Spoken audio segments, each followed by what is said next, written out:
Father Dr. Reverend Polycarp Norway, and we are waiting for another 41st, another ethnic region of Nigeria, who will tell us whether they all want to live. Is Nigeria breaking up? Is Nigeria breaking up? I hope to my panel, we shall be restrictive. We shall ask questions. Medium will pump in questions. And I will also pump questions. I promise Simon that I will pump serious questions this afternoon, and I want serious answers over this issue so that we sensitize our people, the population of the people of Africa, so that the people can know what is going on in Nigeria. Everybody is getting worried, jittery. Thank you very much, my panel. Our panel from the Kenyan side is Joseph Nyachama, Dr. Joseph Nyachama. Dr. Joseph Nyachama is an expert on human, body, human building. The soul, the heart is a motivation of himself. He says it as I say it, the way we say it here. And in the studio also, across the CBD of Kenyan capital is Shoni Wasonga, a special investigative journalist, very investigative, and a Shode is a shadowy man. You don't see him, you see. He's a special investigative editor across there. Down we have Jocelyn, we have also Douglas Karimi, who has been there but he has disappeared, but he will come in. Many other people join, but we shall stick that medium. We have Javani Karanja. These are our in-house analysts who help us to dissect them, the topics and what has gone wrong, where we have gone wrong. So thank you very much. This show, first, my friends from the other parts of the Africa, you will have to wait that usually every television station starts with the home news. So the home news right now, Miriam brings us to speed with the headlines of the home news and say what we want to talk about this afternoon. All right, Doctor, thank you so much for that introduction. Well, on the Kenyan leading two newspapers today, the Sunday Standard, the main headline there reads, "Between a rock and a handshake." Podium leader Raila Odinga is in unfamiliar space, and the March 2018 handshake has tempered the opposition. Executive has free reign. Legislature weekend while judiciary is under attack. And then the main headline on the Sunday Nation, Raila allies take on Uhuru over judges. A pressure mounts on president to appoint 6 judges left out of JSC list amid cracks in handshake team after key ODM politicians tell him to follow the law. The stories on page 4 and 5 of the Sunday Nation. So that is what is making headlines on the leading newspapers here in the country. And thank you very much, Miriam. Let's open up the debate. The newspapers' headlines over the week in Kenya, most of them have been on the judiciary. The President of the Republic of Kenya, by the Constitution, the members of the Constitution, accepted that before you appoint any judge, the name must be forwarded to the President. So, there is a question here, and there comes a lacuna. Does the President, and the President who is not ceremonial, and I want to teach this today. There are many people about facts. Uhuru Kenyatta, President Uhuru Muigai Kenyatta, is not ceremonial. He is an executive president. The difference between an executive president and a ceremonial president of India, a ceremonial president of Israel, a head of state in Finland, where Mr. Simon is a prime minister, and there is a ceremonial head of state, is that The ceremonial head of state Israel does not sign laws. Is there to see a flower girl. He says he sees the things in a glass and say hallelujah. A ceremonial president becomes a president who waves at events as they go. Is a figure. Uhuru Kenyatta is not. And let the tape pick this seriously. President Uhuru Muigai Kenyatta is not a ceremonial president. Therefore, it is not the problem of Uhuru Kenyatta. It is the problem of the makers of the Constitution who did not see the lacuna, who brought the lacuna. The president can decide to tear in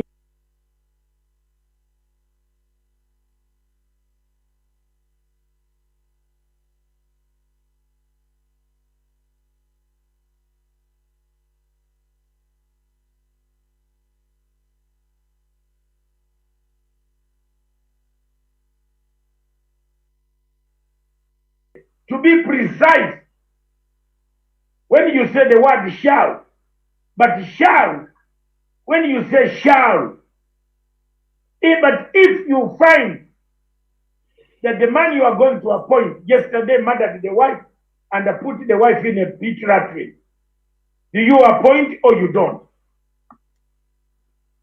And they shall, the day you are going to sign, she is charged in court. You appoint that person or not?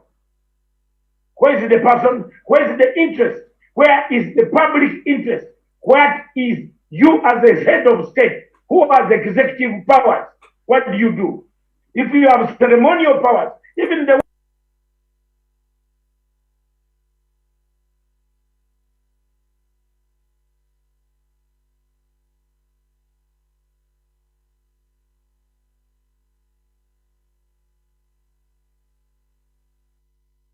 time limits when the president should return these names. Now, do you blame the president? You can't blame the president. President's hands are tied.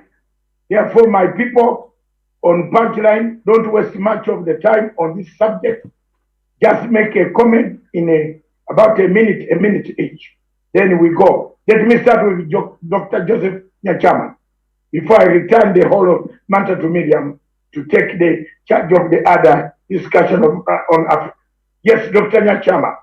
Thank you, Dr. Masanga and my fellow panelists, Miriam, Wesonga, and Kirimi and others. Dr. Masanga, let me be honest today. There is an emerging trend in this republic I call a groupthink, even coming from the professionals. And the question I want to ask Dr. Masanga is this. What if, out of the list of the 41 judges, which was presented to the president, 2 of them die before the president appoints them? Does he go ahead to appoint, including the list of those who have died? I mean, that is what they are saying. There are matters which emerge after the commission has finished. The President of the Republic of Kenya has access to more information than any other person. So if it emerges that there are issues which were not brought to the attention of the Judicial Service Commission, what does the president do with it? And I have posted a scenario of death, for example. Does he end up appointing, including those who have died, before he appoints them? You know, the lawyers are always focusing on the law. Where is the spirit? There is always the law and the spirit. But these people are only focusing on the law. The spirit is that whoever is appointed at the time the president appoints them, must also abide by both the spirit and the letter. The spirit here is that information has emerged that there are others who are tainted. In fact, if I was among the 6 judges, what they should in fact demand, what are the issues, because the president has actually pinpointed matters which go to the root of our integrity. They should be demanding, can we be told what those issues are? For now, we have stepped aside.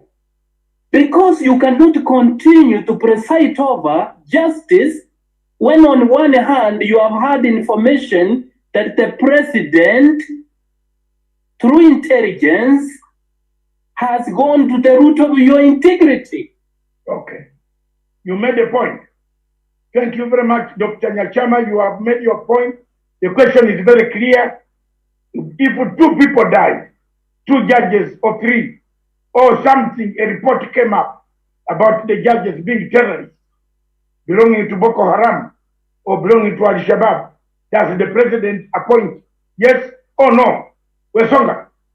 Yes, thank you, Dr. Masanga. And of course, this has been a discussion which has been on our media station for quite some time now in Kenya. And I'll base my argument on the article of the Constitution, which says that the JSC will recommend the names to the president to appoint, which means that the president is not simply a conveyor belt where he approves everything that JSC brings in, but rather he has to look at it, he has to do a diagnosis of these names.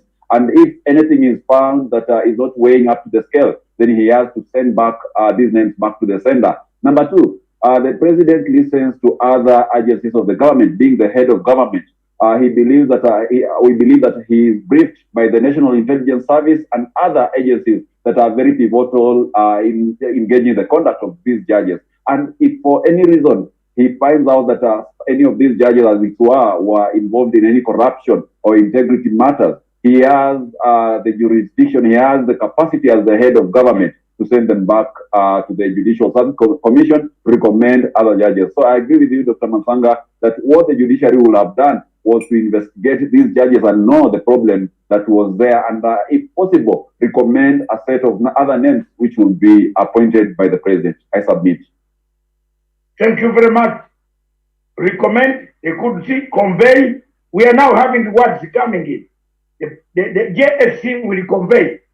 Karanja, quickly, in 1 minute. The agent convey, deliver. If you're a messenger, you deliver to the owner. That's the owner. I would want my Nigerian brothers, Biafran brother and the Yoruba brother, who are here to also tell us, because for them, they don't have even a chief justice. They have a Sharia chief justice. Exactly. Exactly. You for nailed us it, in sir. Kenya, we screen our chief justice. But the chief justice of Nigeria said the papers got lost, were eaten by ants. What one just my people. We Africa, we have a problem. Miriam, Yes. at least in Kenya, we are battling with the president. But Jackie Buhari appointed a man from a Sharia law who had no papers. And then the Chief Justice of the whole Africa came up and said, where the papers to present to the Senate, he said the papers were eaten by termites. So I want you Nigerians to tell me how big are these termites? Very big, very big. Thank you very much. Karanja, one minute. Thank you very much, Dr. David Masanga, and to our viewers. And on this issue of judges, first of all, I congratulate the 34 judges who have been appointed by President Uhuru Kenyatta, so that they can at least offload the backlog of cases that we have in our courts. Therefore, that is a good step in the right direction. On the remaining 6 judges, Dr. David Masanga, we need, even as the public, we are demanding that the mistake that they have done, what they have done, to be made, to be put in public domain, so that these guys will not step anywhere in this judiciary pretending to dispense justice. And finally, we need also to have a cleanup, a fumigation process in the judiciary, so that we clean all rotten potatoes that we have in the judiciary. Not only these 6 judges, but all judges who are driving us in a backward trajectory in terms of dispensing justice to the people of Kenya, because we can't have peace, we can't prosper as a country when injustices drives. And this will be brought by judges who are incompetent, who are corrupt, who are not up to the task. Therefore, it is a chance now. It's a window for the judiciary to be fumigated, to be sanitized, so that we have the right people spearheading the wheels of justice in this country. I submit. Thank you very much, Karanja. Now we want the information made public. Yes, some people have been having money put on the accounts of their wives before a case is determined. We want to see the account, the name, the time, the man depositing the amount, because bank accounts don't lie. Chawish, 1 minute. I want you to be honest, to be quick like this, like Dr. Njama, Wesonga, and what do you think? Did the president do what he was supposed to do? And because there is one word I'm going to tell you today to defend yourself forever. And as you think, all of you, what is an act of law? What is an act of law? Chawish. Very well. Thank you so much, Dr. David Masanga, my colleague, panelist who joined in this program this afternoon, and of course, everyone who is watching us. Indeed, Dr. Masanga, I think I joined my other colleagues who have spoken ahead of me as far as the judges, the appointment of the judges is concerned, because again, we've seen the kind of course castigation which has been directed towards President Uhuru Kenyatta, especially for actually making it what he has done in as far as appointing the judges and leaving some of them out, the 6 of them. So I think, Dr. Masanga, it's absolutely the correct thing for President Uhuru Kenyatta to have done. And this is something that the Judicial Service Commission itself should have found fit to have done it even before they forwarded the names to President Uhuru Kenyatta. Because again, when we talk about integrity, when we talk about the issue of being competent, Dr. Masanga, I think the Judicial Service Commission itself should be in a position even to do this before they forward the names to President Uhuru Kenyatta. I do not think that what they did was right. They just forwarded the names to President Uhuru Kenyatta and wanted him to appoint them without having any question as to their integrity, as to whether they are corrupt or not, as to whether they are competent or not, as to whether they have been a stumbling block in as far as dispensing justice in the Republic of Kenya is concerned. So absolutely, Dr. Masanga, I support the move by President Uhuru Kenyatta. Those who are blaming President Uhuru Kenyatta are the same people who are saying that the government is not efficient enough. The government actually is involved, even the judiciary itself. And the judiciary is under President Uhuru Kenyatta, him being the head of the executive and head of government. He has to check, he has to have these balances to ensure that we have the right people in the right places. I submit, Dr. Masanga. Thank you very much. Now I go to our brothers from Nigeria, from Biafra and Yoruba. They don't want to be called from Nigeria because from Biafra.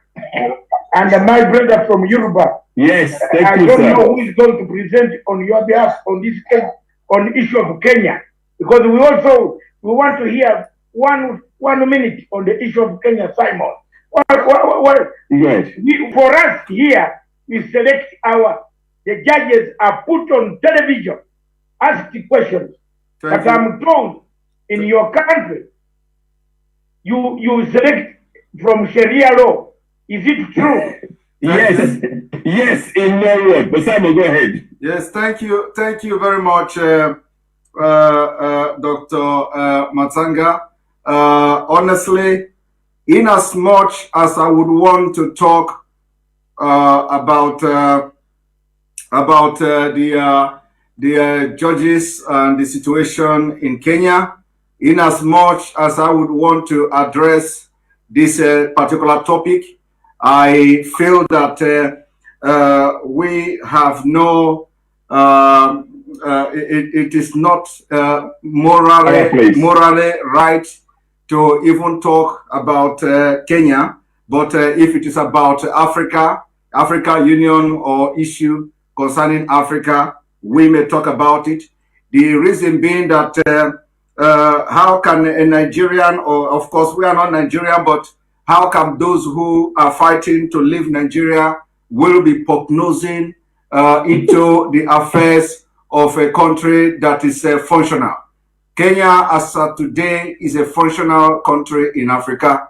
And for the fact that we are struggling to leave Nigeria, for the fact that Nigeria has become a failed country, for the fact that Nigeria has become a terrorist country, for the fact that Nigeria has collapsed, I don't think any of us here have that moral or morality to speak against anything or for anything in Kenya.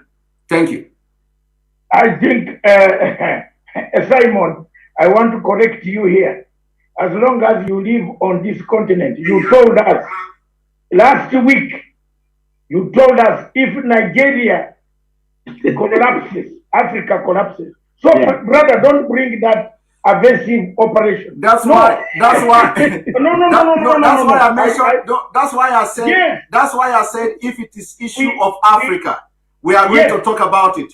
But, exactly. But how can I, coming from a country where a Sharia man is a judge, how can I be condemning a country like Kenya that have, you know, so it doesn't, you understand where I'm coming from? Simon, I have understood. Thank you very much. Since you don't have even a judge who's certificate. So how can I, you see? You don't want to make it. Yeah. Yes. Thank you very much. Thank you very much.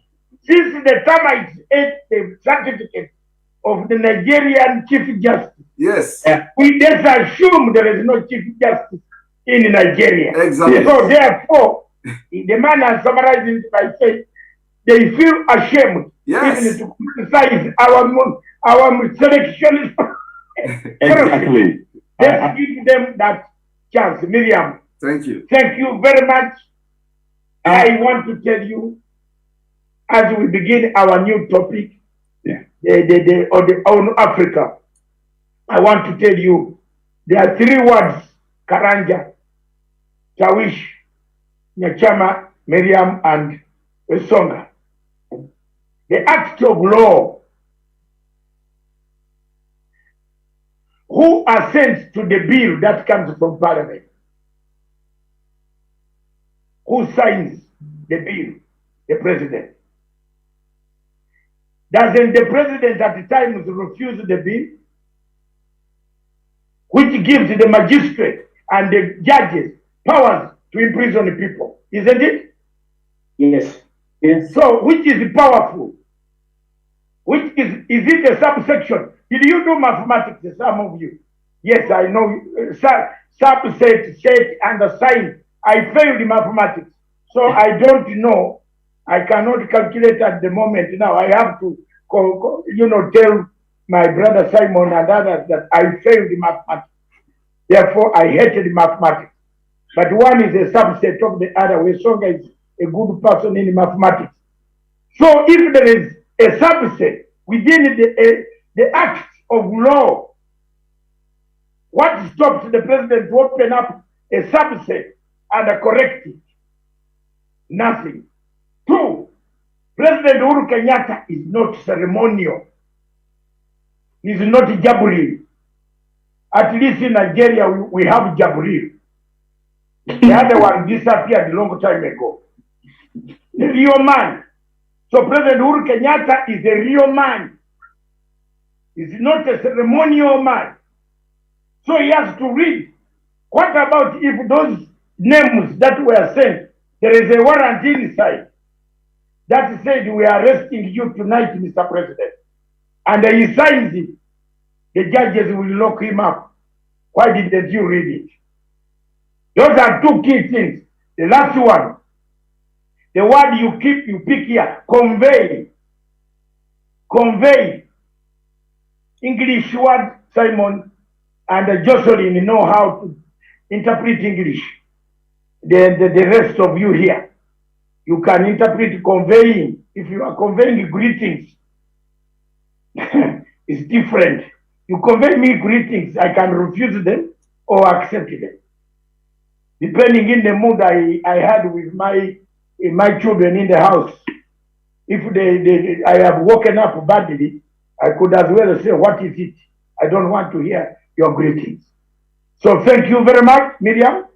I hand you back over to the studios in the general headquarters on the topic of is Nigeria breaking up? Is the marriage over? Is the marriage over? From 1914 to date, has that marriage been wounded?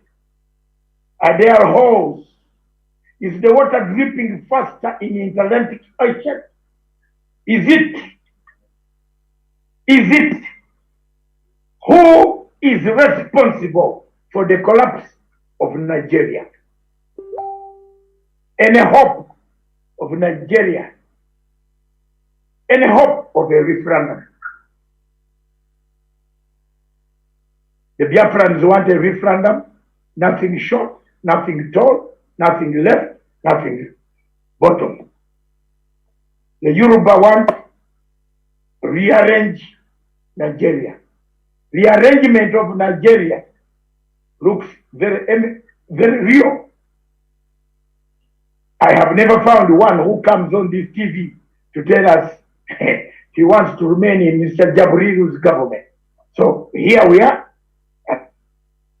The ball is back to you, madam. Simon is there. Everybody can chip in. If you see Simon hitting that, you put up your hand, Dr. Joseph Nyachama, inquire more. Let's talk. Thank you very much. Over to you, Miriam. That's it. All right. Thank you so much, Doctor, for that.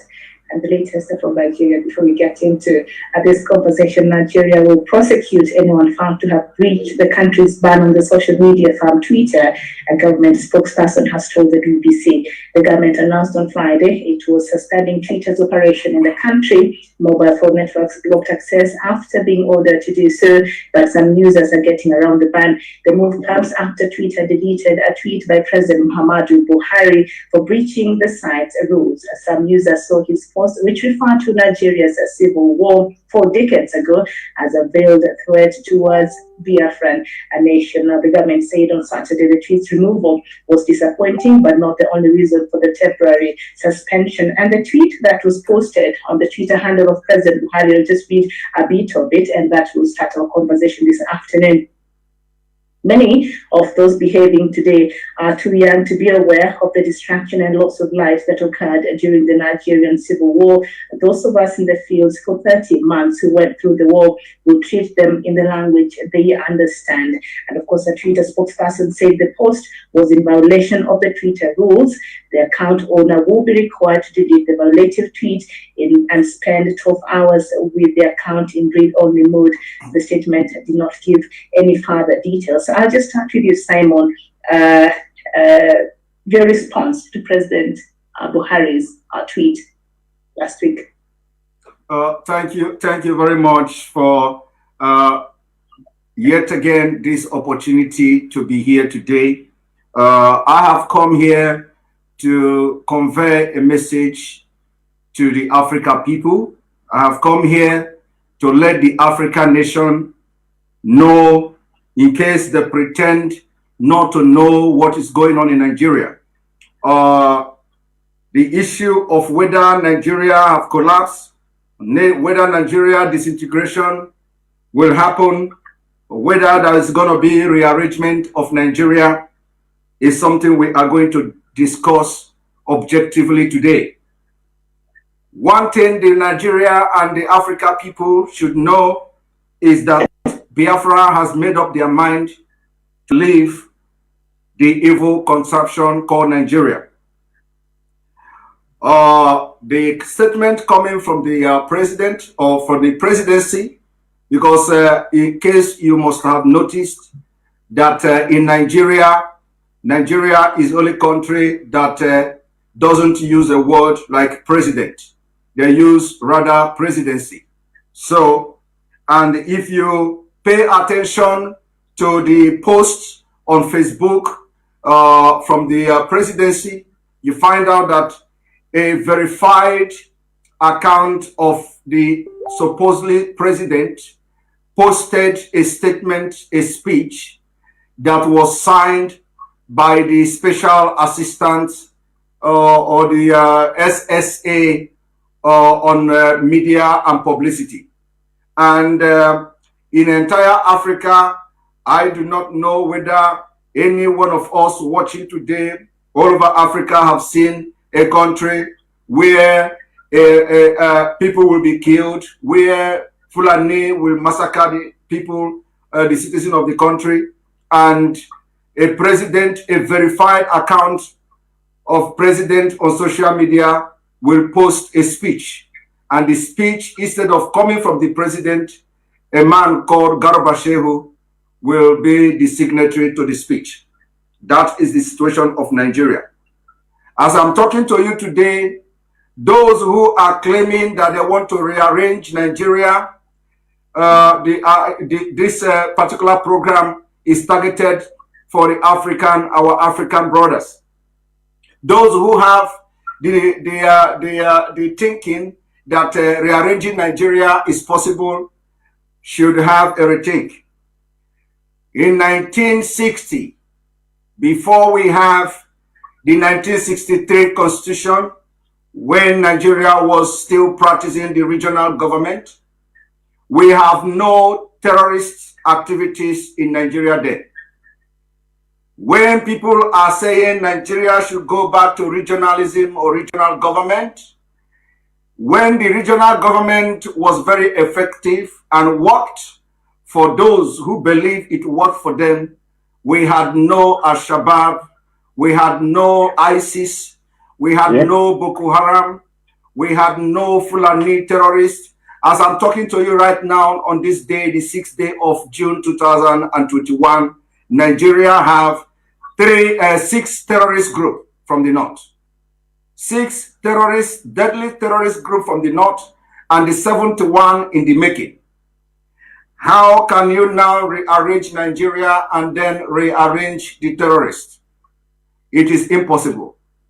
What is happening today is that the government of Nigeria, in quest to conquer the entire country and turn it into Fulani Caliphate, they have, dispatched and deployed military, DSS, and other security agencies to fight any indigenous person, any indigenous group, any group at all that set up any security outfit to fight against these terrorists coming to kill women and children, instead of the government to go after those that have come to kill their citizens. They claim they were coming from the Central African Republic. They claim that most of the killers are not Nigerians. At the end of the day, they are yet to arrest, prosecute, and sentence any of them to court. So the situation of Nigeria is something that should worry the entire Africa. And we, the generation of Biafra, it is our responsibility now to enlighten and create awareness to Africa countries that they should know that supporting Biafra and supporting Nigeria disintegration will go a long way in salvaging the rotten system in Africa. Today, early today, in Oduduwa, in Yoruba land, in Oyo State, Fulani went on rampage, slaughtered children and women in a state called Oyo State. If you look at the gruesome images coming from this place, you are going to shed tears for Nigeria. But the president was busy castigating and threatening Biafrans that he is going to talk to us in a language we will understand. All this killing going on in Nigeria, you can never read or hear or watch any video where the president of Nigeria condemned the attack, where the president of Nigeria visit the scene of the attack to console the ethnic nationalities that are being victimized. So, my brothers and sisters, this is going to be my opening speech, and on this speech, on this rock, I shall build my mountain, or I shall build my castle today. Thank you very much. Simon, I'll come back to you later. Jocelyn, your reaction to President Buhari's tweet on Tuesday. Hi, thank you for the platform, Dr. David, and thank you for the invite as well. It's a great opportunity to be among all the educated people right here in this platform. The Twitter speech has been actually going, is making everybody go haywire in Nigeria. So an extent, because I just made a comment right there, when the freedom of speech of the people is being hindered, of a nation is being hindered, that means the nation is in a total anarchy. And then the people is under the leadership of a dictator. As it is right now, we do not actually have a president because we do not know what is going on. When the president is supposed to come out and make a speech, you see their handlers like the Garba Shehu and Lai Mohammed and Femi Adesina, all the likes of them, they come up to give us a speech. Apparently, just like they are the one actually in charge of the affairs of the nation. So the people are completely blind. So you cannot take away the freedom of the people from expressing their views. Okay. So what they are trying to do right now, because we see that this is like a planned attack on the people, trying to shut everyone down. The next thing, because I feel and believe that the next thing they are going to do is to shut down the internet in Nigeria. I think they are heading towards that.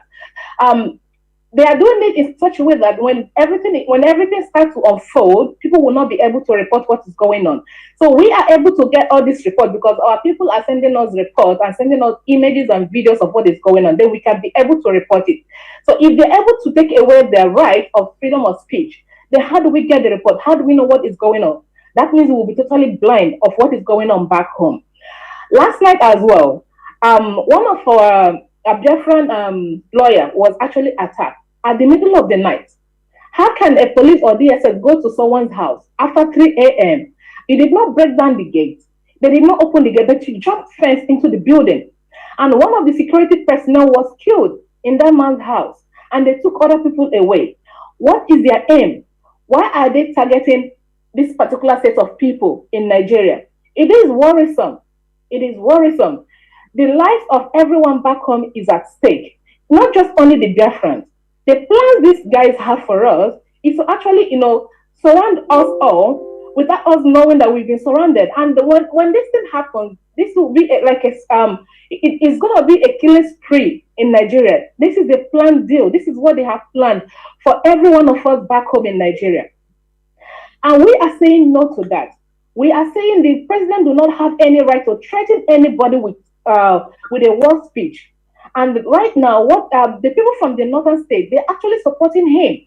And when you ask or invite them for an interview over on any of the media house, they turn it around to blend IPOB, Nnamdi Kanu, and every one of them. But they are not mentioning what the herdsmen are doing. They are not mentioning the kidnap of children. Do you know that kids below age of 5, from the age of 5 and above were kidnapped in if I'm wrong, correct me, I think in Niger State, if I'm not mistaken. Mm-hmm. Children from the age of 5, how can you kidnap children? These children, they are just beginning to learn how to talk. How can you kidnap kids? And the government, they are not even looking into that. But what they are concerned, what they are after is the tweet of Mr. President that was deleted by Jack, by the owner of Twitter. It is completely absurd. It is stupid, honestly. Okay. So this is my take on this topic. They do not have the right to trample upon the freedom of speech of the people of a nation. We are in a democracy, for crying out loud. So how can we be in a democracy and we are having a dictator to tell us how to live our life and we cannot speak? Either you speak and you get killed. In Nigeria, you speak and you get killed. If you don't speak, you get killed. So what do? So we have to speak up. This is my take. All right, thank you so much. Okay. Miriam, to bring more information, which has just landed on my desk now.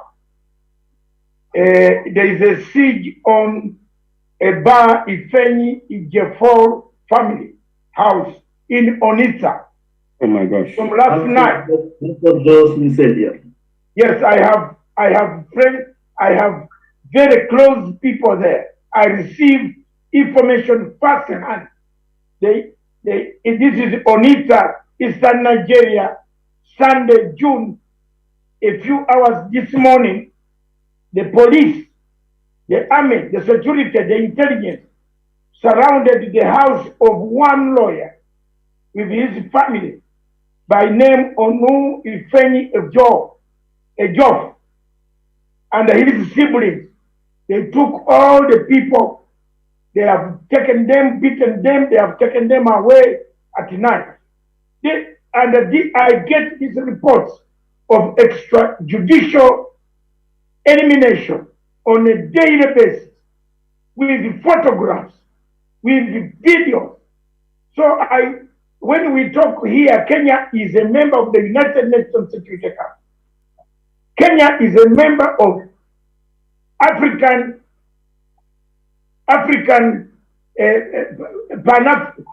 the Peace Security Council of African Union.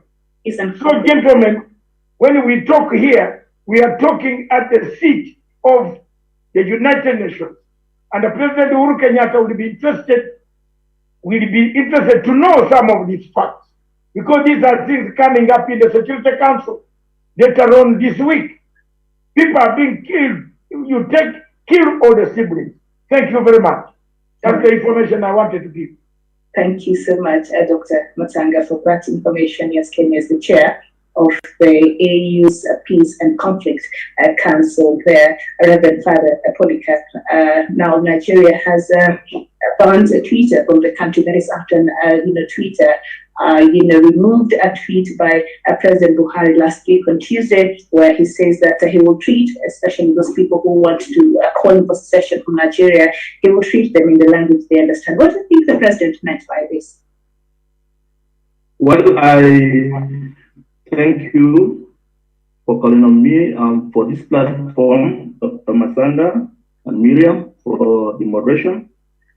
I must say that I wasn't disappointed, and I will never be disappointed by Buhari, because he has been consistent in his naked nepotism and insensitivity. I think all the people who have spoken, Mary, Jocelyn, and my brother Simon, have said that. I would say rather that action is, for me, a welcome development, so that the world at large would see the type of president that Nigeria has. It will confirm everything that all the agitators have been saying. Previously, somebody said there are a lot of things happening in Nigeria, a lot of things happening in the southern part of Nigeria, whether it is, due to one nation or in Africa. But the president doesn't take interest in addressing any of them. If anything happens outside the country, in Europe, in America, he will be the first person to give a press statement. But people are being killed every time.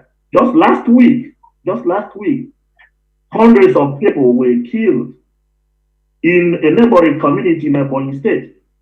They raped children of 2 years, killed people. I don't know how somebody could rape a child of 2 years. Killed people, set hospitals ablaze, wherein they even killed 2 brothers. One was an admission in the hospital, and another was looking after his brother. And the Fulani herdsmen killed them. The president never tweeted. He never did anything. He could only tweet when his threats of genocide was deleted by Twitter. That shows us the scale of preference of the type of man we have as president in Nigeria. And my reaction, again, to conclude, is that I liked that thing that happened. I see it from a positive angle, so that when we talk, people will understand what we are talking about. They may not think that we are making it up. And that remains my reaction to it. Thank you very much. Well, thank you so much, Dr. Matsanga. If you could bring in somebody else. Doctor, are you there? Hello. Okay. All right, go ahead, actually. Yes, good afternoon. Thank you for having me on here. My name is CitizenAY. I'm an advocate for self-determination for Yoruba people, very much like my Igbo brothers, Simon Ekpa, Joycelyn, and my learned Reverend Dr. Polly. Sorry, I can't remember your name. Yes, and I thank you all for your discussions this morning, and I thank you for giving us the opportunity to discuss right here on this platform. And I also thank the host for bringing me on board. Thank you very, very much. What I would like to say is that the Nigerian government is engaged in, and it isn't a Nigerian government. Let's get this correct, very, very clear. This is a Fulani government. We need to, this has to be established, and this is based on fact. Of the 22 ministers who are in governance in that contraption we call Nigeria, only 2 come from the South. Only 2 come from the South. This means that the current Fulani government are breaking the constitution, which, by the way, is a fraud. It is a fraud that they impose on us. So in the constitution, it says that there should be a wide representation of people from across the whole of the nation, not from a few sections or a few regions or a few locations. What we have is a concentration of the Fulanis who barely make 15 million of 200 million people, oppressing and suppressing mainly Southerners, and they've been doing this for a long time. So I want people to be very aware that it is of no surprise, like the Reverend said, it is of no surprise the actions of this government. They have been consistently doing this for a long time. The only change now is that a lot more people like myself, Simon Ekpa, Joycelyn, the Reverend, and many others are speaking up on various platforms. We've been amplifying these atrocities. And let me state clearly, the Twitter ban exposed the injustices, because the government is quite happy for killings to go on in the South, and they don't even react. And what is more shocking is the government, the Fulani government, they actually encourage Fulanis to walk around with AK-47s. That is to say, the government gives AK-47 to Fulanis to go into southern region and target communities, kill, and I mean exterminate. So what we saw, I'll come back to the current situation now. What we saw, what we're seeing now in Igogo, in Oyo State, is the full blatant extermination of people. They are going in and killing people and silencing the press. Now, one thing I want to bear in mind, a pastor passed away, TD Joshua. Now, what you will see in the coming hours, and I guarantee you, you will see the channel news, you will see TVC, they will carry that. And it is to mask the genocide that is going on. This is what we all need to be aware. They are going to mask it because they will be pulling the news. Oh, TB Joshua died. Okay, let us RIP. Of course, we are also in condolences to him. Don't doubt about that. But in terms of in the context of the thousands of people being killed daily in Nigeria, that is small fry, to be frank with you. I'm going to stop there for now. Thank you very much. All right, thank you so much. I'd like to bring in and now one of the panelists from Kenya, Professor CitizenAY. Prof, a very good afternoon to you. Okay. Professor Nyari. Doc, go ahead. Yes, I have keenly followed and listened to the discussion and presentation from our brothers and comrades from Nigeria. I've always said that Africa has got work to be done. And this is the work to do it because there's another person to do it, Dr. Masanga. As much as you know that we don't agree with ICC, but from what I have listened to Dr. Masanga, evidence is enough for us to prepare an international criminal court to account. You can't kill people So in terms of my comment from Nigeria, I don't want to indulge ourselves in discussing this. But it is good that we are having this conversation. That we start preparing and having evidence to have the front government and the President Buhari to appear before the International Criminal Court and answer those charges. I know it. Thank you, Miriam. Prof, thank you. Your connection there, reception is not very good, so perhaps you could do something about it. It is thought that perhaps the role that Twitter played last year during the protest of #EndSARS, police brutality, it could be one of the things that has led, Nigeria to temporarily ban Twitter in that country, and of course, much of it is attached to the secessionist, agitation by IPOB and other groups in Nigeria. I don't know how you feel about this, Daniel. So, no, before Daniel comes in, Daniel, hold the fire. I want to expand on the question of Professor Onyadi's suggestion. The ICC is going to be cleaned on 15th of June, 1 week from now. Now, this is the time to go there. Because there was a man called Osuji. I think, Simon, you know him. Yes, I know him. Yes. Then there was another woman called Fatou Bensouda. Now, wait. The drama is changing. And I'm now giving you, don't worry. The drama is changing. These guys have left, are leaving. Let me, now, let me give you information. Okay. We have a new prosecutor coming in. Prepare yourselves, Simon and others. The war is not fought only in one direction. Yes. The war is fought in several directions. That is it, Simon. Thank you. Just a quick comment before the next speaker. The professor, yes, I agree with you. What you said is in line. But also, let me also inform our African people that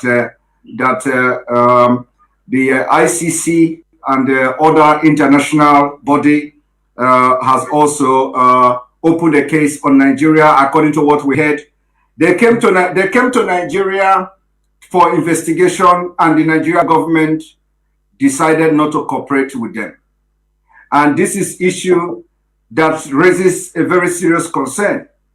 And after after this issue was raised, including a very renowned journalist from the UK, if I'm not mistaken, he once interviewed the Minister of Information in Nigeria called this man, Alai Mohammed.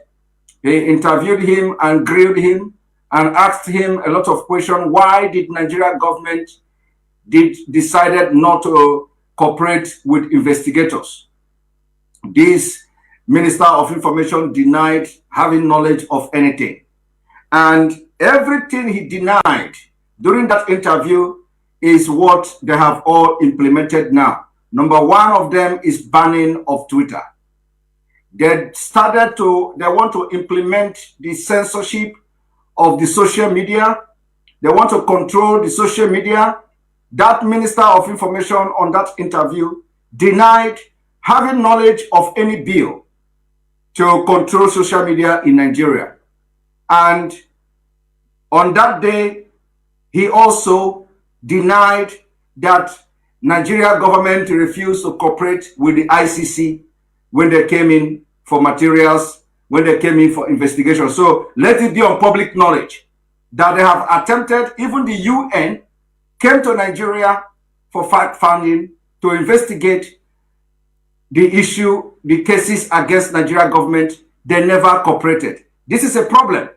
So we have to look for a way to, maneuver, or should I say, to circumvent whatever we should, to make sure that the people in power are compelled either one way or the other. How that is going to happen, I do not know. But I leave it for Africa people to decide. Thank you.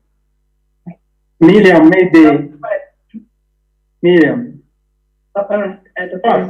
Let's straighten this debate. Before other people say this, Simon, we are trying to bring this whole thing to international level for the information of the panel, so that we all know how ICC works. I am an expert there. I know what happens on that way. You don't need a Nigerian to file an application. Simon, hear me, and pick a pen, take this. You don't need a Nigerian. You need anybody in any member state that has ratified the ICC statute, where ICC operates. A man from Botswana can go and sue and arrest and seek a warrant of arrest once the ICC gives him power to arrest Buhari. It doesn't need a Nigerian. Once you have that evidence, a man from Spain can detain Mr. Buhari anywhere at the airport in Lisbon. You remember Pinochet? Mr. Pinochet was arrested, you remember, during Margaret Thatcher's time? Pinochet, you know why? Why? Paul Robia cannot travel to London. You know what I've done, Simon? The papers are waiting there. Paul Robia cannot step in London. That's how we deal with dictators. I'm not a Cameroonian, but I've filed papers waiting. If Paul Robia steps in London, the oil, not Matanga, the oil depending will serve Paul Robia with papers. And his plane will not leave Heathrow Airport. That's international law. And I'm here. Don't say how we shall do it. Simon, I have done it before. We have done it before. We have defeated Fatou and hit the nail in the coffin. Osuji and Fatou were bribed by Buhari. Full stop. They could not go any further. Why? What will they do to you, Simon? The law of Finland protects you. What will they do to you? Why do you want to hide? These guys were given cash as soon as they arrived. They arrived there to investigate. Now that Fatou Bensouda, the Gambian, is leaving, I am following her for private prostitution. Any house, anywhere she is, I'll get her. Will you hear me? Anywhere on planet Earth, anywhere, there will be a summons. I've been waiting for this. We want to play international law. So don't worry. Joseph Nyachama, you had a point, a comment before we hand over to Miriam. Yeah. What I wanted to maybe to pose a question to my three brothers and one sister, Simon and the Reverend and four brothers. Okay, when we look at the behavior of the head of state of a network issue.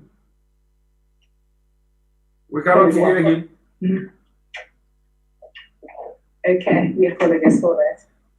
Perhaps Daniel, you could come in since you're there. Yes, thank you, Miriam. And of course, the question of the Biafran people is a very, very pivotal issue, not only for the people of Biafra, but for the African continent. And to answer that question, I'll quote what Abraham Lincoln said in regards to self-governance. And he said that no man should feel himself so good enough to govern another without another man's consent. And that is what should happen to the people of Biafra. I believe they have fought for quite so long. They have been discriminated against for quite so long in the successive regimes in Nigeria. The people of Biafra have spilled blood of their sons, their daughters, and families have been broken by the successive regimes. And therefore, what President Buhari is doing today is just an injury to the wound of what people of Biafra have been going through. And the ban on the social media, Miriam, is a clear manifestation that the regime in Nigeria is a bandit regime. It is being led by a terrorist who has not shied away from employing his Fulani herdsmen into the military in order to perpetuate crimes against humanity. As we speak today, Miriam, you've heard from people who are in Nigeria that the state is using the military and other state security organs not to fight Boko Haram, not to fight Al-Shabaab and other terror groups in the north, but to fight people who are actually, according to the UN Statute for Self-Determination, actually finding their own freedom from the corrupt regime that is in Nigeria. I think, Miriam, to me, that is a state-sponsored terrorism against the people of Biafra, and Africa should come and join hands with the people of Biafra so that we help these people to determine their fate, determine their destiny, and be able to succeed from the Nigerian regime so that they can be able to chart their future. And I really thank Dr. Masanga for bringing the conversation on this particular platform. And I believe in the near future, we are going to have a very independent, liberal republic for the people of Biafra. I submit. All right. Thank you so much. I think, Simon. Yes. I think I'll come back to you now. Earlier on, you're giving part of your submission. Should I go ahead now? Yes. Okay. Thank you very much, that brother, for speaking it the way it is, and yes, we are going to do everything to make sure that the independent state of Biafra is restored. And the reason why this conversation is very important is that it is time we go to international stage. It is time we begin to discuss within Africa. We have create a lot of enough awareness within Nigeria, within Biafra. And let me just inform you people today that on the 31st of May 2021, we had what I could say should be a referendum, a pre-referendum. The Biafra people decided to honor our fallen heroes, and the leader of indigenous people of Biafra, IPOB, Mazi Nnamdi Kanu, ordered every Biafrans to sit at home. And that was a big shock to Nigeria government, that even the governors of Biafra state all ordered the people to adhere to this order of sit at home. It was the first, total compliance in the history of Nigeria since after the Biafra War. So this is also on its own a referendum, and I implore you all to check it out, search it on the internet, Google it out. The images are there for you to see how the Biafra people complied, total compliance, and businesses and everything were stand still on the 31st day of May 2021. That on its own is a referendum. We have sent a very strong message to the international community by so doing. We have sent a strong message to African Union by so doing. We've sent a very good message to show that the Biafra people are ready to exit Nigeria. And like I have always said, and this my brother who just spoke now pointed it out very clearly, what we have in Nigeria is state-sponsored terrorism. You have the so-called repentant Boko Haram being recruited into the military. I don't know anywhere in the world where that can happen. Somebody will come and say he's a repentant Boko Haram, and you recruit the person into the military. And we have seen military men, generals, coming out openly to say a Boko Haram member can become the president of Nigeria. In Nigeria today, we see that terrorists have taken over some of the vital offices, positions in Nigeria. As I talk to you today, the Minister of Communication has link with terrorism. The Minister of Communication was directly preaching to the people who have become radicalized today. Instead of people to agitate and protest and make him resigned the position. They rather supported him. The Sultan of Sokoto supported him. Most of the leaders in the north supported him. And he is now controlling the data of Nigerians, controlling telephone, controlling SIM card, everything that has to do with communication, and he passes it to Boko Haram. And that was the reason why each time the military from the south, they go on a mission to fight Boko Haram, they have always been ambushed. I do not know whether other African countries do read the news, how the military are being ambushed in Nigeria. Let me also shock you today that those people that have been victimized and are victim of ambush, of Boko Haram ambush, they are all from the southern and the middle belt of Nigeria. They have annihilated all our men. They have killed them. The genocide in Nigeria is unspeakable. So it is a good thing that we have started this conversation. And I will leave it here for now and continue again in the next, when I have the next time to talk. Thank you. We'd like to chip in if I can, since it's right here. Yes, again, Simon, spot on with your analysis there. I want to give right now for our people, for their safety right now, because as we speak, every second that is going, our people are being killed. I'm talking about Southerners, Middle Beltons, Biafrans, and Yorubas. We are being killed. Now, here are three things that we want you to do. Well, two things in particular. If you are on ground in Yoruba land, in Biafra land, and in Middle Belt, two things. Number one, make sure you download a virtual private network on your phone. There are various ones that you can have. The first thing is you need to have that. That is of critical importance. Okay. Now, when you download it, install it. Okay, good. Because as we speak, all the phone lines will be cut. All the means of communications, not only are they going to block Twitter, Twitter is just a first phase. They're going to gradually make sure no information gets out of that contractor called Nigeria. They're going to block everything. What we've seen, for example, and people have been watching Channel News for the past week. Channel News has been sort of flickering on and off when you're watching live on the news on Facebook, and that is deliberate.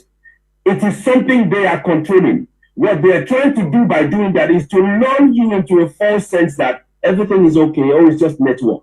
But they're the ones controlling it. They will do that gradually. They're going to switch off the media, social media in the southwest, southeast, middle belt. They're going to do it gradually, and it is all subtle, designed to keep us, oppressed. Now, the other thing is, please, I urge you all get into vigilante groups, support East Instant Security Network, and other security networks that we can have on ground ourselves. We need vigilante groups. Now, the link between the vigilante groups and the virtual private network is this. When you have a virtual private network, that is good. When you switch it on, you can't detract. You can organize yourselves, you can protect yourselves without the police or the army or whatever security forces tracking you, because the virtual private network makes sure that your location are hidden. So I want to reiterate that. What we are faced with, and let me also add to this, what we are faced with is a genocide. There was a silent genocide that happened between 1967 and 70 that people didn't talk about. 5 million people died. Even though it was a war, until date, the so-called Fulani government have never acknowledged that genocide. In fact, they do everything in their power to not humanize the people that they slaughtered through hunger, oppression, war, everything. So make no mistake about this. Southerners, Middle Belt, Biafrans, and Yoruba, there is a war that is being brought onto our land. We have the right to self-determination and to, according to UN law, we have a right to defend our lives. And we must activate that at this point. Enough of the talking. The people that can build a nation are the ones who are alive. We urge our people on ground, get to work now. VPN, organize yourselves. Those two things. Thank you very much. Can I come in, please? If you can give me the opportunity. Is that Reverend Father? Well, if I wanted to come to you. Yeah. Yes. So the seat at home, that happened in commemoration of what happened. Miriam, Yes. Miriam, can I interrupt? Okay, go ahead. There is Patrick Ikemu. At least Reverend is a fair man of the church. He has spoken twice. Give Ikemu. You might have, from your screen, you might not have seen him. He was on the screen from Ikemu, Patrick Ikemu. Yes, sorry. Then, Reverend, please, let's share the bread. Thank you very much. Thank you, Dr. Masanga. Miriam. Yeah, thank you. Can I proceed now? Go ahead. Yes. Go ahead, Patrick. Thank you very much, Dr. Masanga, for the opportunity. I want to say a happy Sunday to everybody around the world. Happy Sunday to Biafrans. Happy Sunday to Kenyans. Happy Sunday to our followers and viewers. So my name is Ikem Patrick Libe, and I'm a member of the Indigenous School of Biafra, and I'm specifically based in Italy. And I'm also a presenter of the Biafra television, and it is my pleasure to be here today. I have followed the discussion for the past few minutes, and we've talked about the ban of Twitter. The Twitter ban was, the issue of Twitter was Muhammad Buhari's personal issues. We've seen Twitter had personal issues with the former president of America, Donald J. Trump. He never used the presidential power to fight Twitter. He rather, respected the ordinances of Twitter regulations. We've seen other high-profile individuals had similar issues with Twitter. They simply respected the ordinances and the rules and regulations of Twitter. And Twitter have their rules, they have their regulations. If you go against it, you'll be placed according to the consequences. And quite unfortunately, we see one of the ex-advisor Gaba, something, very young man, Ahmed Gaba or something, saying that one of the board of directors, Ngozo Konjuwala, who is the board of director in Twitter, would have advised Twitter not to ban the president of Nigeria. Unfortunately, they failed to understand that Ngozi Okonjo-Iweala is not the CEO of Twitter. She doesn't have any power to make decisions for Twitter. And this is the mentality of the Fulanis. They want the world to revolve around them. The Fulanis want the world to revolve around them, and they want the rules to change when it gets to their turn. So Twitter, a global corporation, should for their own, whatever reason, change the rules, because Muhammad Buhari have gone against, and he's the president and he's a Fulani man. So Twitter should change their rules, readjust. Yes. Patrick, let me ask you a question. Information Minister Lai Mohammed said IPOB leader Nnamdi Kanu sometimes tweets things that, according to him and the government, is out of order, but Twitter doesn't seem to ban him or remove some of his tweets. Is he right in that assertion? It is not in the position of Lai Mohammed to judge who and how Twitter should function. If Twitter find any of the tweets of the leader of IPOB, Mazi Nnamdi Kanu, not worthy, then it is their duty to bring it down or suspend his page, just like they did to the president of Nigeria, Muhammadu Buhari. So these are the issues that we are facing in Nigeria, where these dictators want to tell the whole world how the world should run. And this is the reason we must resist them. It is not within the power of Lai Mohammed to make decisions on Twitter. He wasn't there when Twitter made the rules. So it is completely out of place for Lai Mohammed to dictate for Twitter how they dictate for Nigerians. All right. Thank you so much. So if you still allow me, there are certain points I still want to make. I'll come back to you, Patrick. I'll come back to you. I'll come back to you. Thank you very much. Thank you. Thank you very much. Very well, thank you so much. Now I want to go back to Reverend Father Polycarp. The Biafrans had a sit at home that happened on 31st of May, commemorating the 1967-1970 war that happened, and I think commemorating 54 years of what they called independence. Do you think this is just one of the things that triggered this latest move by the government of Buhari, and perhaps it is not the moving of President Buhari's tweet that really has made Nigeria to suspend Twitter for now? Maybe that is part of the culmination to where Nigeria is today. Definitely, I would think that, because they are always perturbed by any act that shows that one is trying to free himself or themselves from the domination which they had already planned how it would go. And I would like to recast our mind back for the benefit of other Africans here. Because the other time I talked that the foundation laid was faulty. It is the same thing here.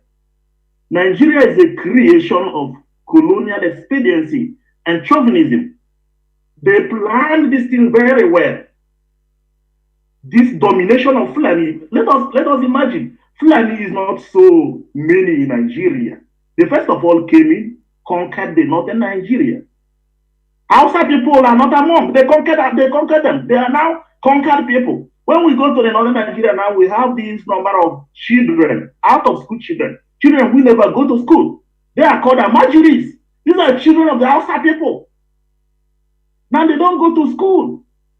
The very people who go to school are these privileged Fulani who now in combination with Great Britain are dominating every other part of the country. Now when the President Jonathan came in, let us imagine that he now built a lot of schools for these children of northern Nigeria. This Buhari has come now to close these schools. So we would think that our brothers over the north also, that they are among the people who are lording it over us. But then they are already conquered. They are now conquering every other part. It is not only Biafra. They are conquering Oduduwa. They are conquering Middle Belt. And they are doing it, playing the script that the colonialists, which foundation the colonialists laid.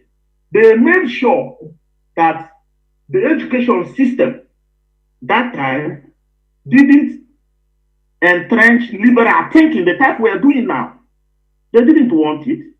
They wanted people who will be thinking in a hierarchical manner, whose loyalty will remain with the Great Britain.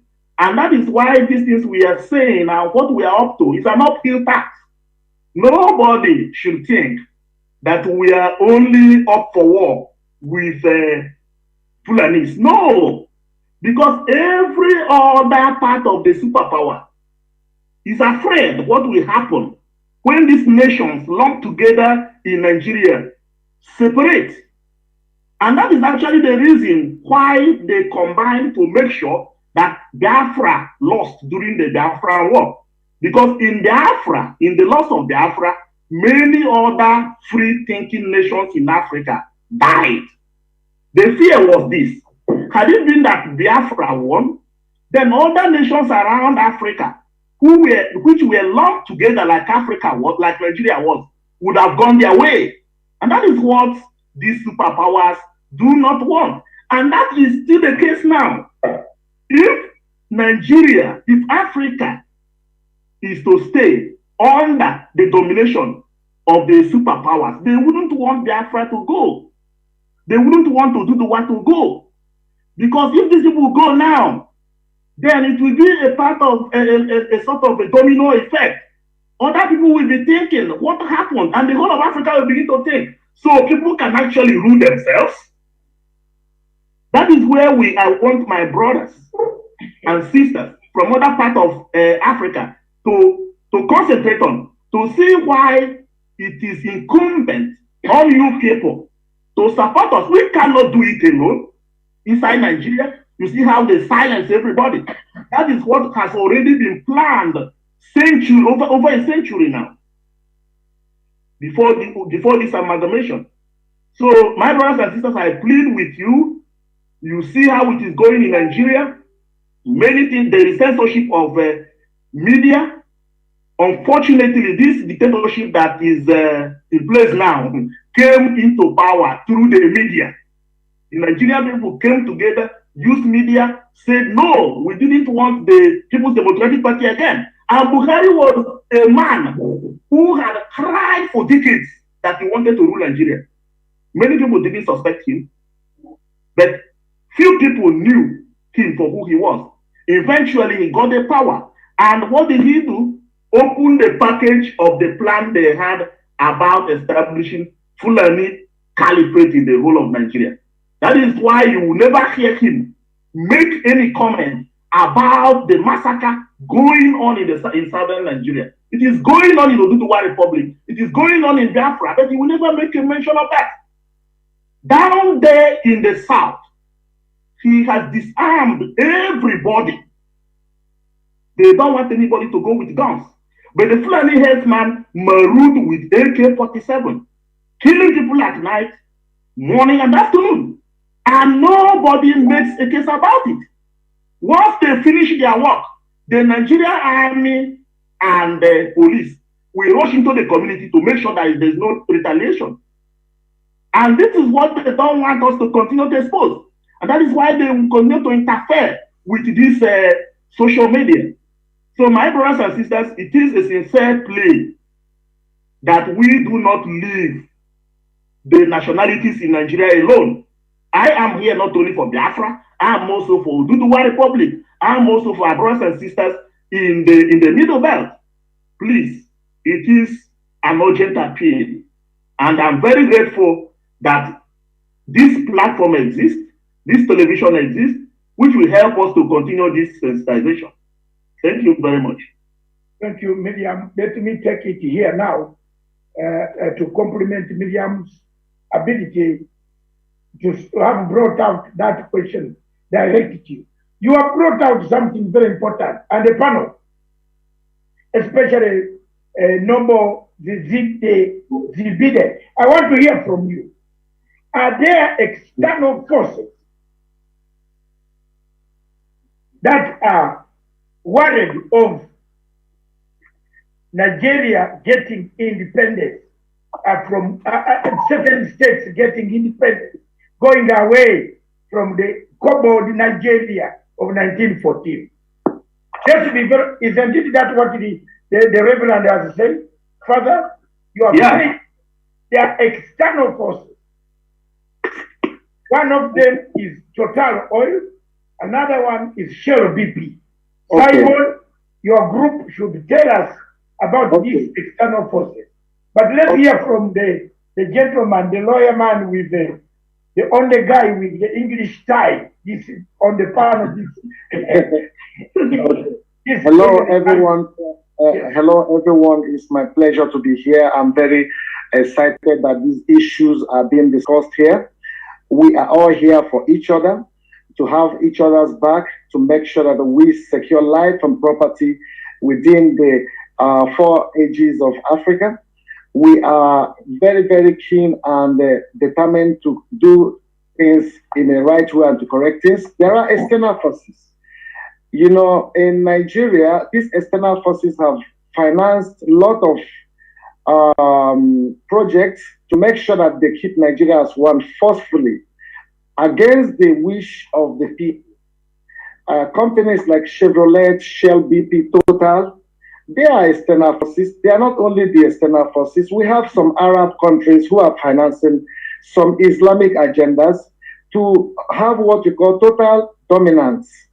Like the school that Saudi Arabia is inaugurating recently in Brunei, where Boko Haram have devastated so much to an extent that we don't know who are going to attend the school there. with the situation of terrorism and threat for human safety, insecurity in Borno State, that shows that this government is out of touch and don't understand that without security, there will be no stability, confinement of provision of safety for every families and their children to even attend school. We're not against any Islamic school. All we want is that people should live like human beings rather to live like animals. We are overwhelmingly happy to see development emerge in every part of Africa for foreign investors to come in. But is it when a president is being offended by a tweet that he made, which is against the norms and regulations of Twitter, and he should jeopardize every other people in the country because that Twitter condemned his action of threat of war against people whom have passed through genocide that was swept under the carpet. And African Union is silent. African presidents and NGOs, CEOs, people who are governing Africa are silent against what is happening to Biafra. The genocide is going on as we are speaking now. Yesterday night by 3 a.m. in the morning, our humble lawyer, Ifeanyi Ejiofor, was abducted from his home to an unknown destination. These things are high level of tyranny that have only groomed terrorism within the areas and regions that need more peace. We are the ones financing every source of financial capability in Nigeria. We don't even own oil pipelines, but they own all the oil pipelines. We who are the indigenous of Biafra, we are almost 90 million in population. With a good, substantial, credible census, we are almost 90 million people. We are eligible to own our own nation, and that is what we urge African nations and African leaders to look beyond this Nigeria mentality that if Nigeria divides, it will destabilize Africa or destabilize West Africa. This is not truth. How many population is Ukraine? How many population is Latvia, Lithuania, Hungary, Holland, Germany? What is their population? These countries are progressively growing in science and technology, innovation, infrastructure. But there is no electricity for 60 years. There is no water for drinking for 60 years. There is no good road, no transportation, no good economy, no hospitals. There are no good things that we can be proud of. The country is in debt of almost 60 billion, and they are going for more 30 billion. Which way are we going? Who are going to pay for all those debts? When there is nothing they produce, even toothpaste, Nigeria cannot produce. Even the oil, they export the oil to overseas, the crude oil, to refine it and for us to buy the same oil. And where are the resources? How are you going to make up those funds? So we are in Nigeria is under hostage. As I'm telling you, as we are speaking now, the president died in 2017. I am telling you people, very big fact. The president died in 2017. They swept it under the carpet and they have tried to dominate every part of the government. Aviation, Fulani. Immigration, Fulani. Military, Fulani. Police, Fulani. Civil servants, Fulani. Every sector, it is dominated by Fulani. How are we one people? That is the question I'm asking. Where is the shared common purpose and value of common interest, that we share a common value that helps us to protect individuals' worries and self-expression that we don't even have the right anymore to have? We are going into ditch, and we can continue this way. That is the reason why only Northern Fulani have established 6 terrorist organizations. If you ask now, there are a lot they destroy our commodities, and they take tax from the commodities. They destroy it, they also take the taxes. How are we one people? They open up their border in the north. They close our own border. They say only one person can import rice, which is Dangote. Only one person can sell cement. We are not going nowhere. We are trapped and we are on hostage. That's why we're asking the whole world and world leaders. This platform is going to help us to transcend this message through every part of Africa. We need your help. African leaders, we need your help. AU is not functioning. It's dead already. We know that. Ask that we need the help of every world leader and including African leaders. I rest my case here. Thank you very much. Before I hand over to Miriam, I want to ask every Nigerian who is on this platform. When mice or rats come and eat your chair where you sit on, what happens in your culture? You remember rats and the mice came and ate Buhari's chairs. We were told the whole of State House, the whole of President's office, the chairs were eaten by mice. How big are these mice in Nigeria? I honestly, Mr. Ayo, you could be one of the elders with me here. If how big are these mice that eat? The whole of President's office chairs were eaten. They must be huge. They must be humongous mice. Huge. Okay. But I now want to relate. Mr. Masanga, let me help you to answer that question. Okay. Yeah. When the president went to medical treatment in London, he lost his life there. They kept it under the carpet. They hide it. He's dead. You know, in short, we are talking of a man who is not Buhari. Yeah, but the reason why they gave that reason that rats ate up the properties in the presidential villa in the president's office is because they were trying to rebuild because there is a thumbprint that gives only him an access to the office. So when they brought an Israeli company that is supposed to rebuild it, they had to break it, and it took them 4 months because they don't know what again to tell people, because the president cannot come to the office. The president is not sitting in the office. People become worried and said, what is really going on? They had to lie, a very naive and cheap lie. It's shameful. We don't have a president. Okay. That is vacuum. Yeah. So if you can allow me. I want to push this debate further and then surrender myself to Miriam. Look, a rat or a mice is associated with church. I don't know whether the Reverend is still here. Yes. When we are making our collections, we collect all the takings. What do they call them? Offertory. Offertory, yeah. The church, the rat is always watching from the top, you know? So, if this rat decides to come down, there is no church that can stand. So to me, I think what Nobo is saying, if these rats decided to come down to eat Buhari's chairs, I think I am beginning to believe that Buhari is not the real one. Because he is gone. A rat never touches offertory money. From time memorial, I am an Anglican, and I am also a vice chair of the warden of a church that was built in 1896. And I look after the sheep and the flock. So anything to do with a rat is bad omen, German, in Africa. So I don't know, Miriam, there is Simon to give us something that has just come in.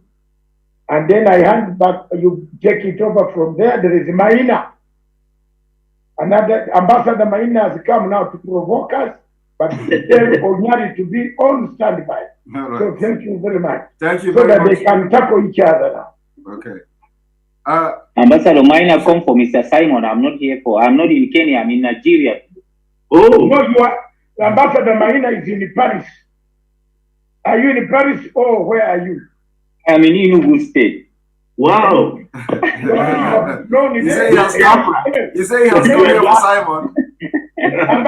Ambassador Maina is part of the clique. Did he say he has come here for Simon? He's in Biafra. I have been given a title, the Ohanese, today. Ambassador will come to you. Simon, go ahead. All right, thank you very much.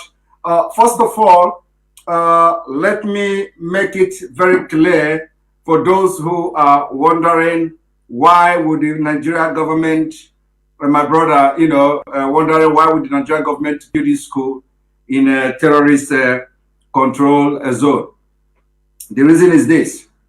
The whole agenda of Boko Haram is now clearer. I have said it several times.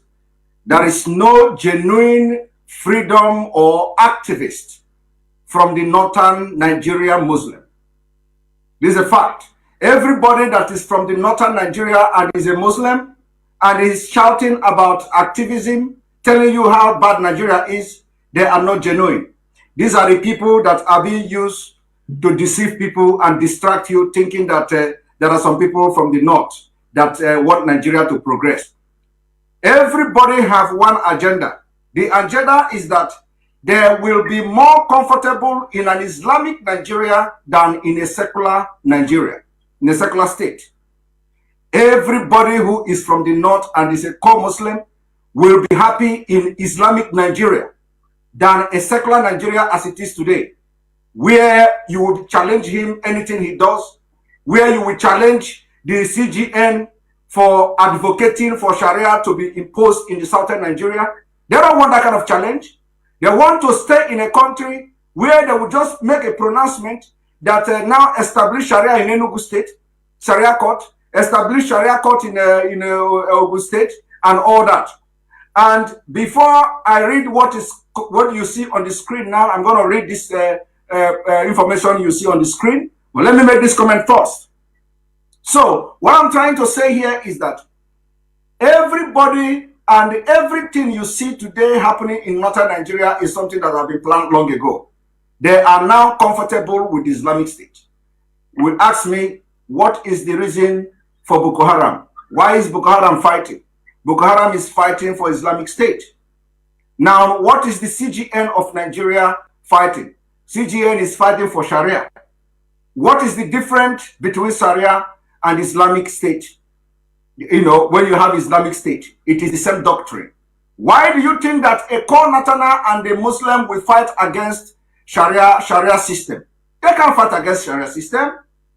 And if they cannot fight against Sharia system, what makes you think they are going to support you to continue to maintain the secular state in Nigeria? So it is a systematic conquest. I want everybody to think this line. Irrespective, it is not a religious war, but this is a reality. Now, they are going to be building schools because the Boko Haram war is a scam. And that scam is now clearer. Because if it is not a scam, you will not be pulling the military from the north and sending them to the east. Today, they are telling you that Shekau is dead. They are telling you that they have used good bandits to fight a bad bandit. They are telling you now the Nigerian security came publicly to announce that another terrorist killed another terrorist. And they are proud to say it. That is to show you that the scam, the war against Boko Haram and the Boko Haram is a scam. As I'm talking to you today, the 12 northern states in Nigeria are practicing Sharia law, which means in practice, they already have Islamic State. Now, if that is the case, they are now trying to make sure they annexate the middle belt to join them. That is not enough. A CGN, the Chief Justice of Nigeria, is now advocating for Sharia court and Sharia law in the southern part of Nigeria. So my people, do not be deceived. The war of Boko Haram is a scam. What they did with the war on Boko Haram is to bring our men and our women from the south, those ignorant people who joined Nigeria army. They'll go and send them to North and they will ambush them. As I'm talking to you, this miner is here. Miner's president came from the Chad, entered Nigeria territory, killed Boko Haram and went back without the knowledge of Nigerian military. Of course, they will go behind the doors to tell you, oh, they informed them. They say, oh, we are aware that they are coming. You are aware that they are coming, but you did not participate in the operation. You are aware that they are coming, but when they were displaying the arms and ammunition recovered from Boko Haram, there is no Nigerian soldiers to show that there were a joint operation. It was a lie. The Chadian president did not inform them.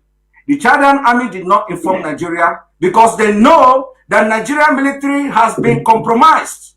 Yep. The president of Chad told the Chadian military, if you capture any Boko Haram member, do not release him to Nigerian military because they are going to free him. And I will not be surprised if Nigeria have a hand in the killing of the president of Chad. I will not be surprised if the Fulani have the hand in killing and assassinating him because he has proven to be not just a man that fight for his country. He single-handedly took arms, commanded the military, and fought war. That is that way. Now, on the issue of what Nigeria is all about, and those who have influence or who have some interest in Nigeria, I want this to come on screen. The newspaper, the article of July 15, 1998. I am going to read, and I want all our brothers from other African countries to pay attention to what I'm about to read. This is the Times newspaper, the Times magazine, as you see it on the screen. And this read, Sir, during the negotiation for the independence of Nigeria, the view of the Secretary of State at that time, with which I agreed, was that in Nigeria, we should attempt to put together a large and powerful state with ample material resources, which would play a leading part in the affair of the continent and of the world. This was attractive, but it involved forcing several different ethnic and cultural groups into a single political structure. I want you people to pay attention to that. Forcing. Yeah. The negotiations were complex. As at then, negotiations of Nigeria were complex and very difficult. The chief problem, as I remember, relating significantly to the control of the police and the military. That is still the same problem today. Today, the struggle for control of military and police has collapsed Nigeria because it is part of the devaluation of power. Because the center controls it. Fulani control the military and control the police. This has been a problem from the onset of the amalgamation of Nigeria. It is here. Now, let me continue reading this.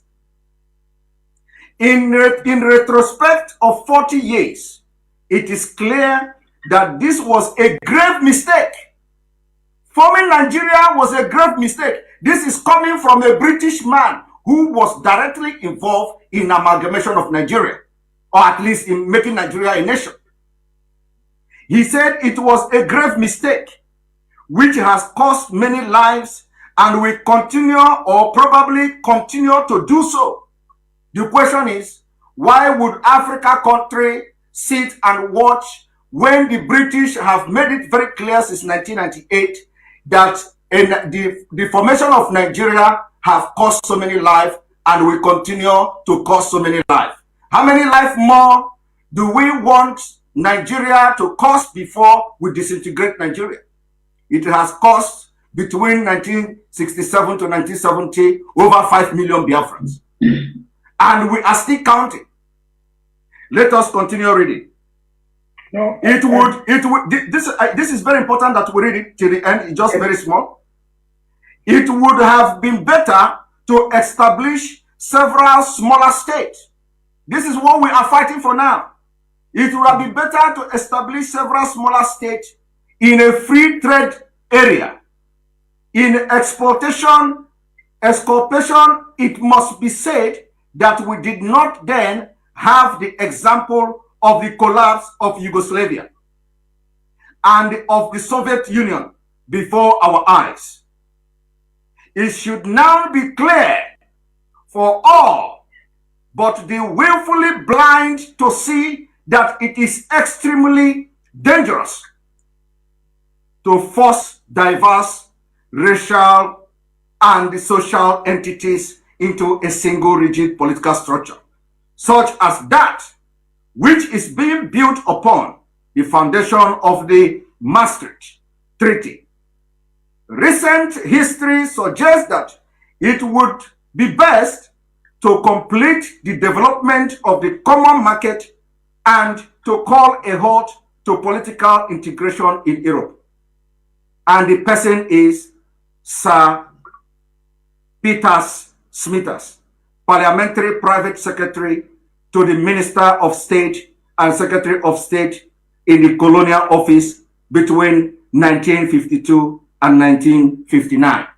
Now, if this is the position of a man who participated in the independence of Nigeria and built Nigeria and made Nigeria what it is today, and he has come to regret that Nigeria was a grave mistake that will continue to cost the life of people, the question to the African countries is that, do you still want Africans to be killed just for one Nigeria?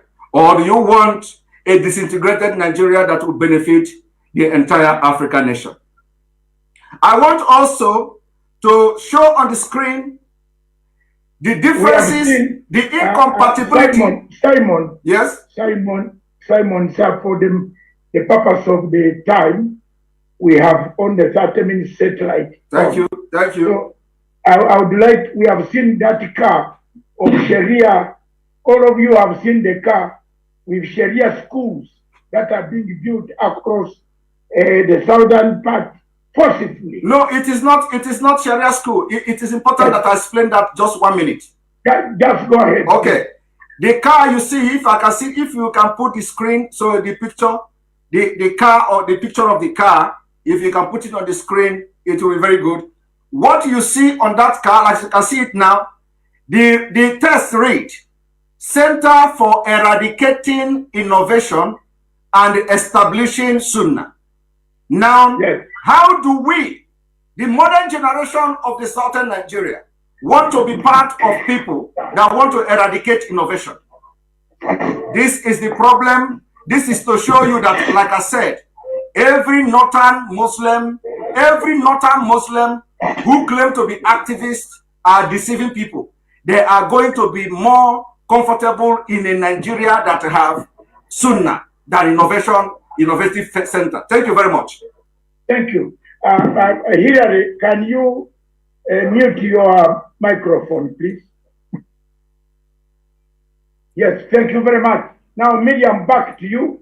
We have, ladies and gentlemen, we have only strictly, we have 25 minutes, and we want to divide these 25 minutes to make it 2 hours, which we had promised on this subject.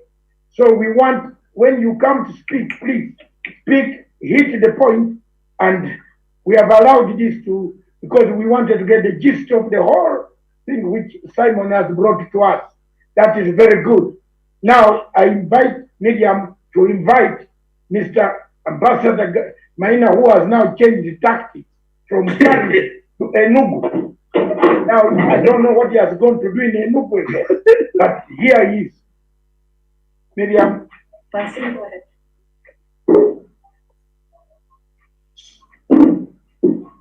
Ambassador Maina.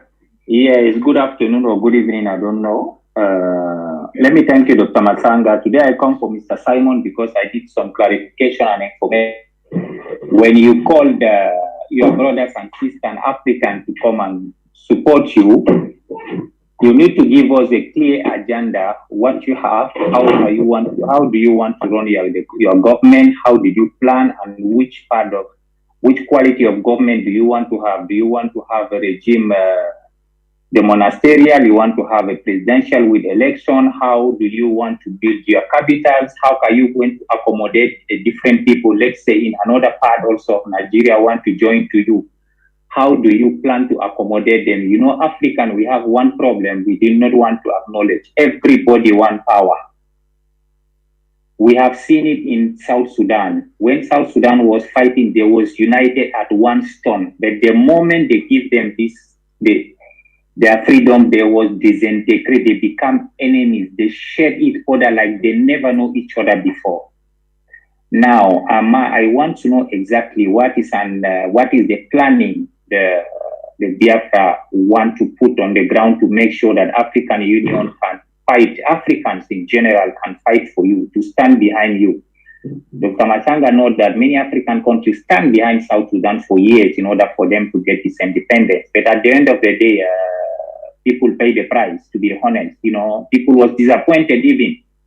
Dr. Masanga can tell you, because with all the energy. And number two, we all know that Nigeria is a part of Commonwealth. Is that you want to be part of this Commonwealth that we don't want to be part of the Commonwealth? Which language are we going to? What is the system, our monetary system? What is the education system? Because until now, when we go at the end of the Dr. Masanga, don't laugh. Today I come for Mr. Simon. Now, when we come back again, we have to use the same system, those Western forces outside. We have to use their system to run our government. That means that they will be among our system, either directly or indirectly. What is the plan? Because you need to have a very good agenda, roadmap that you can send to my country, to Kenya, to everywhere, that if any African want to support you, you will tell them, this is our cause, this is how we plan to govern, this is what we want to do, and this is how we are going to go about it. And this is the union we create, this is the decision. Last 2 weeks, I remember the former president of Nigeria was asked some question. I don't know if Mr. Simon is aware about this Biafra. He gives some comment. He was saying that, okay, he wants to know that even if they agree where is going to be the capital, where is the power sharing formula, maybe they will say it's Enugu. A number of people say, no. Ebonyi State will say, we now, no, this our turn to be president. Something will come out. We know our all African. We are not perfect. Because when we know our flaws from day one, we can accommodate them. This is my question 2. Question 3 to Mr. Simon. Started from President Masango when he was a military soldier. You have asked for questions. You have asked for questions. Can I? Yes. After my question, so you write it down, you can answer, because Dr. Masanga said we don't have time. Yeah, we don't have time. Now, started from Mr. Obasanjo, who was a military president, going to Babangida, going to Abacha, Abdusalam Abubakar, come back Obasanjo, President Yaradua, Goodluck, and Buhari. Can we estimate who was the president, at least among them, who has tried at least to bring Nigerians together, who has tried at least to rebuild the nation to make sure that Nigerians can enjoy? Do you have one of them between all those presidents? This is my last question, Mr. Simon. Go ahead. Thank you very much. Should I answer him? Simon, be precise. Yes, I will. I will be very brief. Yeah, answer him, and then Onyali hit him back, because he's brief. I know where he's heading. Yes, thank you very much.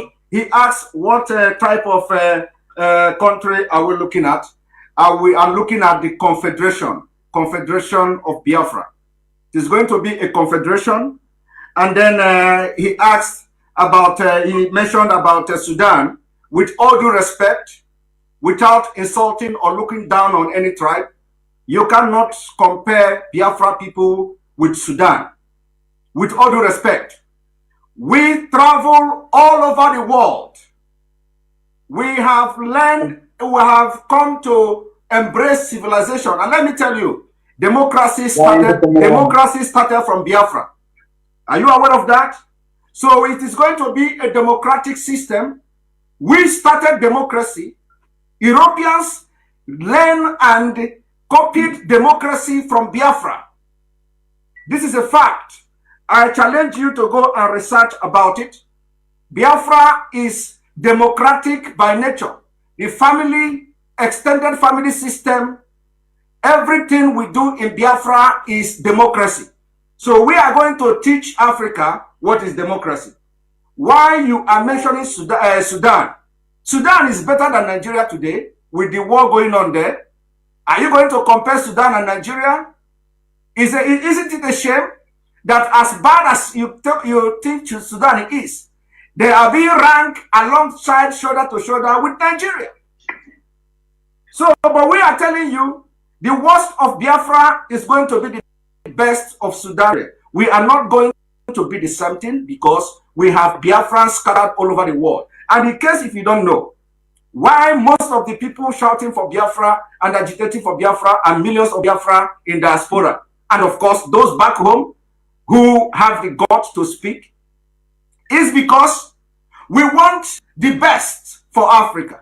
It's because we want to prove the Europeans and Americans wrong. We want to prove them that Africa will be a place where they will come and live. How is that going to work? Let me tell you what we are going to do. We are going to have what we call database system. We are going to build the database from scratch. We have been able to identify why most of the countries in Africa have failed. What I'm telling you now is Expo, but we don't care because we know nobody is capable of doing it. We are going to have what we call the credit system in Biafra. This credit system and database will solve 70% of crime. Not only 70% of crime, it will also solve about 80% of corruption. So we are building a country from scratch by adopting the database and credit-based system. You talk about monetary, you talk about language. It is going to be democratic. The language that will be spoken, especially that is now totally acceptable in international community and the language of communication is English language. The people of Biafra, the people of Biafra will decide. Because in Biafra, Commonwealth then. Sorry, we are going to be Commonwealth. Of course, we must be member of the Commonwealth. And like I said, it is not only member of Commonwealth. We are going to be member of AU. We are going to rebuild AU. In Biafra, we are going to have the rebirth of African Union that will stand very tall in the Committee of Continent. Now, I want to come in. I want to come in, please. I have not finished. Simon, just hold on. There's something that Ambassador asked there that I think is quite profound. That's why he gave example with South Sudan, drawing parallels there, because we've seen even a couple of times. We do a lot of African news here with Dr. Matsanga, and sometimes you see the IPOB, family may be saying something that MASOB, the Movement for Actualization of the Sovereign State of Biafra, do not agree with. So a few times we've seen disagreements between the same groups that support, calls for independence of the Biafra nation. So he's saying, without a clear plan, or do you have a clear plan so that when perhaps this referendum is allowed, there will not be any power struggles like we see right now in South Sudan? I think that is what has refused South Sudan to flourish and be the country that it was supposed to be. So these groups that are fighting for independence, is there a plan to bring them together? So that there is a plan. There is a plan to bring everybody together. But let me tell you, let me answer you. There is a plan to bring everybody together. But at this point, this is just normal in struggle for freedom. In struggle for freedom, everybody believes that you are going to do it this way. Another group will believe that we are going to do it this way. At the end of the day, we are all heading to one particular direction. That is how struggles. I come in, guys, please. Reverend Father, let me have time on a little. Reverend Father, give me 1 minute. Reverend Polycarp, there is one thing. Understand one thing. Order. And okay, I have not addressed the military. This question is Father, you are going to contribute. Father, you are going to contribute to this answer. But I need to address the military. It's very important. Okay. Simon. Yes. We don't have much time, Simon, and we also need to. We don't have much time. So as Miriam make said, a minute or less. make your point and Maina and the Reverend. This is a continuous discussion, gentlemen. Yeah. And we are going to continue to expose the questions that are being asked. And Simon, you are giving us an assignment as Africans. And those are the questions Dr. Nanchama will be asked tomorrow. What about this when this happens? So please, let's give you one more. So please, let's give you one more time. Ladies and gentlemen, we will be back into this broadcast later on. Thank you very much. I'll be back later on. Thank you and goodbye.